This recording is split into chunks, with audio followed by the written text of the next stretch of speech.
Sopir Sambo, Barada Sadam, menjalani sidang kode etik pada Senin 12 September. Hasilnya, Barada Sadam dijatuhi hukuman demosi atau penurunan jabatan selama 1 tahun. Majelis etik menilai Barada Sadam terbukti melanggar etik karena menghapus gambar peliputan milik media massa nasional di rumah pribadi Verdi Sambo. Selain demosi, Barada Sadam juga diwajibkan meminta maaf secara lisan di hadapan sidang kode etik dan permohonan maaf secara tertulis kepada Kapolri. Menjatuhkan sanksi berupa 1. Sanksi etika, yaitu A. Perilaku pelanggar dinyatakan sebagai perbuatan tercela. B. Kewajiban pelanggar meminta maaf secara lisan di hadapan sidang Komisi Kode Etik Polri dan secara tertulis kepada pimpinan Polri. 2. Sanksi administratif, yaitu mutasi bersifat demosi selama 1 tahun. Sebelumnya, Majelis Etik juga menyidang pelanggaran etik yang dilakukan Wadir Reskrimum Polda Metro Jaya, AKBP Jerry Raymond Siagian. AKBP Jerry diberhentikan tidak dengan hormat karena dinilai menghalangi penyidikan kasus pembunuhan Yosua. Atas putusan itu, Jerry mengajukan banding. Banyaknya anggota yang terjerat kasus Sambo membuat Kapolri lagi-lagi mengingatkan anggotanya untuk menghindari pelanggaran. Kapolri menegaskan, bawahan pun harus berani menyampaikan pendapat jika mendapat perintah yang salah dari atasan. Saya selalu wanti-wanti, hindari pelanggaran-pelanggaran. Khususnya hal-hal yang mencederai rasa keadilan masyarakat. Atasan mengingatkan anak buah juga sama. Menyampaikan komandan sepertinya ini salah. Dan itu sah-sah saja. Jangan biasakan rekan-rekan pada saat menerima sesuatu yang mungkin nggak pas, terus rekan-rekan nggak berani untuk menyampaikan pendapat rekan-rekan. Selain permasalahan etik, kasus penghalangan penyidikan juga diproses secara pidana. Surat pemberitahuan ketetapan tersangka Verdi Sambo telah diterima Kejaksaan. Sambo dinilai melakukan tindak pidana mengubah, merusak, dan menghilangkan informasi elektronik berkaitan kasus pembunuhan Yosua. Tuntutan dan hukuman yang setimpal bagi Sambo disuarakan oleh Komnas HAM dalam penyampaian rekomendasinya pada pemerintah. Pemerintah melalui Menko Polhukam Mahfud MD memastikan berkas perkara kasus ini tidak bisa dipermainkan karena perkembangannya yang terus diawasi oleh masyarakat. Terduga yang sebentar lagi mungkin akan maju ke pengadilan, kami berharap melalui prinsip fair trial, majelis hakim bisa memberikan hukuman yang seberat-beratnya, itu yang setimpal kepada apa yang dilakukan sebagai satu tindak pidana. Kasus itu bolak-balik dari kejaksaan ke kepolisian, enggak bolak-balik, hanya sekali. Terus hanya sekali, tidak bolak-balik diserahkan, lalu dikoreksi, tolong dong ini dilengkapi gitu. Saya sudah koordinasi juga dengan kejaksaan, apa bolak-balik? Enggak Pak, katanya. Semuanya sudah ini gitu, enggak ada bolak-balik. Biasalah dikembalikan, memang dalam kasus lain banyak yang bolak-balik. Kalau ini kan terang benderang karena sudah ada yang bekerja, ya polisi, ya Komnas HAM, ya Komnas Perempuan, ya Kompolnas, ya masyarakat, semua agak susah untuk bolak-balik gitu. Kalau bolak-balik akan ketahuan di mana ini masalahnya, kan begitu. Tuntutan dan hukuman maksimal menurut anggota Kompolnas Yusuf Warshim dalam tayangan Kompas Malam menyebut akan bergantung pada proses pembuktian di persidangan dan keputusan hakim.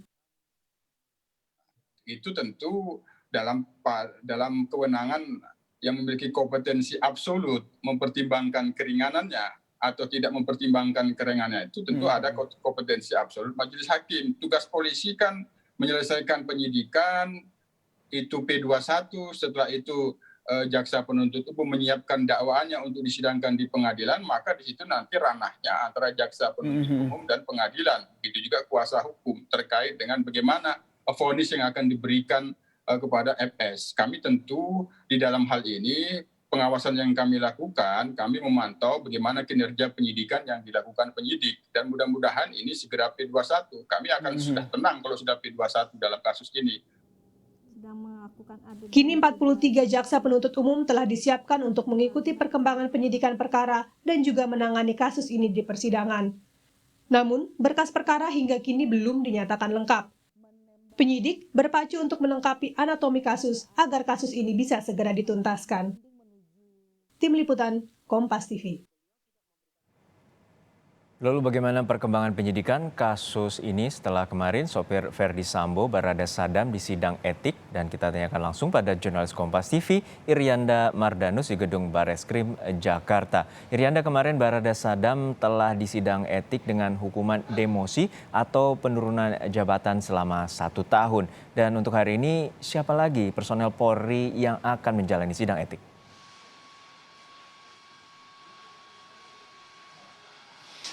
Ya Juno, tadi baru saja disampaikan dalam konferensi pers yang disampaikan langsung oleh Kabak Penum Divisi Humas Mabes Polri, yaitu Kombes Nurul Azizah.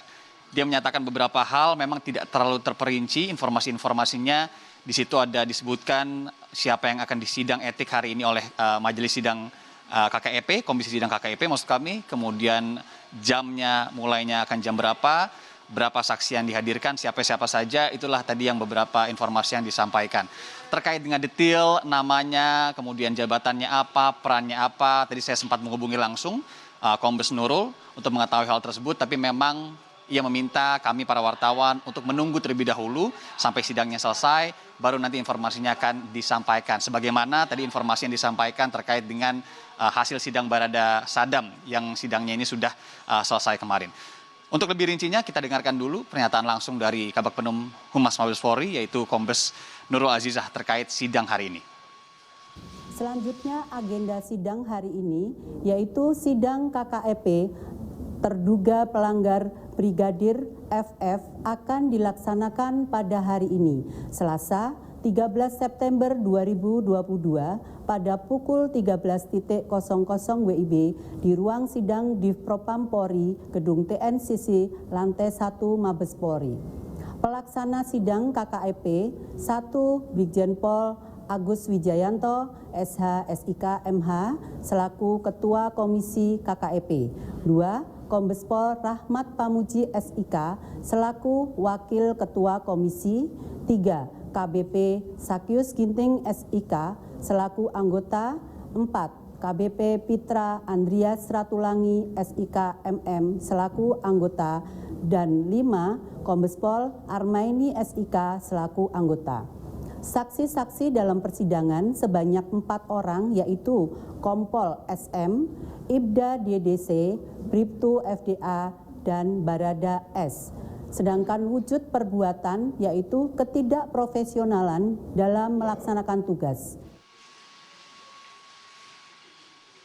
Ya, itu dia tadi yang disampaikan Kombes Nurul, ketidakprofesionalan dalam bertugas. Kalau kita lihat sebelumnya memang kalau disebutkan sebelumnya, sebenarnya jadwal persidangan di KKEP ini berniat atau berencana awalnya untuk menyidangkan terlebih dahulu pelanggar etik atau terduga pelanggar etik yang masuk dalam kategori pelanggar obstruction of justice atau perintangan penyidikan. Tapi setelah 4 orang waktu itu disidang, termasuk Irjen Ferdi Sambo di dalamnya, kemudian ada Cuputranto, Baikuni Wibowo, dan juga Agus Nurpatria, terkait obstruction of justice ini berhenti terlebih dahulu, kemudian dilanjutkan oleh pelanggar etik yang lain.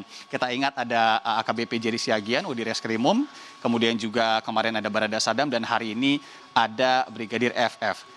Rincinya nanti akan disampaikan, tapi yang kami juga soroti terkait itu. Berarti ke depannya ini tidak akan pasti, yang disidangkan secara etik adalah mereka yang melanggar obstruction of justice terlebih dahulu, termasuk ada 3 orang yang memang dalam 7 orang yang disampaikan sebelumnya, ada Brigjen Hendra di sana yang memang saat itu direncanakan untuk dimulai sidang etika, tapi ternyata ini berubah.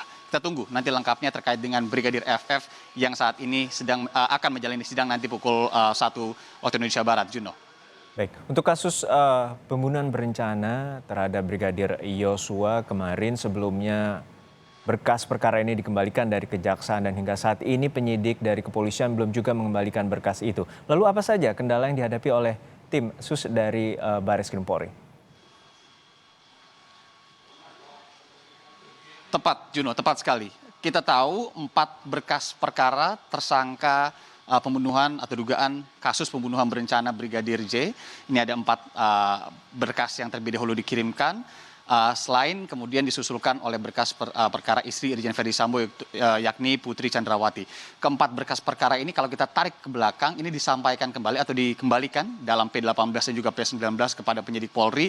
Namun hingga saat ini belum ada informasi tambahan dari Polri ataupun dari Kejaksaan bahwa berkasnya telah dikembalikan. Kalau kita teliti lebih dalam, berkas yang sudah P18 atau P19 ini diberikan waktu 14 hari. Kalau dari tanggal 30 saat berkasnya kembali ke penyidik, hari ini adalah hari ke-14 di mana seharusnya ini penyidik mengembalikan lagi berkas tersebut ke Kejaksaan agar diteliti lagi lebih dalam apakah berkas sudah lengkap P21 ataukah belum. Nah, ini yang masih harus dicari lagi informasinya. Begitu juga dengan berkas perkara dari Putri Chandrawati, tersangka kelima dari kasus dugaan pembunuhan berencana Brigadir J, yang memang berkas perkaranya saat ini masih diteliti oleh penyidik karena memang diberikan atau dikembalikan ke penyidiknya ini setelah 4 berkas perkara yang tadi. Beberapa hal yang kami himpun informasinya, salah satunya adalah keinginan atau kebutuhan penuntut umum terkait dengan adanya bukti-bukti tambahan, itu yang pasti harus dilengkapi. Salah satunya memang penggunaan lie detector atau pemeriksa kebohongan, di mana memang ini dibutuhkan oleh pihak penuntut umum untuk melengkapi berkas itu. Tapi kita ingat beberapa hari kebelakang sudah dilakukan juga pemeriksaan lie detector kepada beberapa tersangka. Yang 5 berkas perkaranya sudah diserahkan ke Kejaksaan, kemudian dikembalikan lagi. Beberapa diantaranya dikemukakan ke publik, hasilnya beberapa diantaranya termasuk Putri Chandrawati ini tidak dikemukakan ke publik hasilnya. Tapi memang diyakini hasilnya ini hingga 93%. Kita tunggu informasi lebih lanjutnya, penjelasan lebih lanjutnya, apa yang kemudian menjadi kendala, apakah ditemukan bukti-bukti baru atau masih ada tumpang tindih pernyataan, itu juga harus informasi yang akan kami gali lebih dalam lagi terkait kendala belum dikembalikannya kembali berkas perkara tersangka kasus dugaan kasus dugaan pembunuhan berencana dari Brigadir J. Juno. Kita nantikan berkas lengkap atau P21 nanti di Kejaksaan, dan pihak Kejaksaan Agung telah menyiapkan 43 jaksa dalam persidangan kasus pembunuhan berencana Brigadir Yosua. Terima kasih rekan Irianda Mardanus dari Gedung Bareskrim, Jakarta.